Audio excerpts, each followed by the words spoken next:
చంద్రబాబు నాయుడు ప్రశ్నిస్తున్నాను. ప్రజలను అర్థం చేసుకోమని చెప్తున్నాను. ఒక్కసారి ఆయన బుద్ధి ఎటువంటిదో ఒకసారి పరిశీలించమని చెప్తున్నాను. ఇవాళ సంపద సృష్టిస్తానని చెప్పి 18 మాసాల్లో 2,66,175 కోట్ల రూపాయల్ని మన మీద, ఆంధ్రప్రదేశ్ రాష్ట్రం మీద అప్పులు తెచ్చినటువంటి నారా చంద్రబాబు నాయుడు పైసా సంపద సృష్టించబోగా కనీసం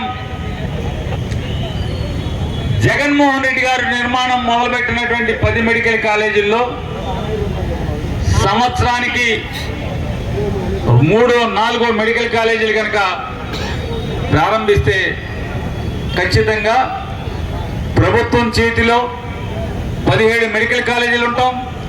తద్వారా సామాన్యులకి ఉచితంగా సంవత్సరానికి 15,000 రూపాయల ఫీజుతో 2,250 మంది సామాన్యుల పిల్లలకి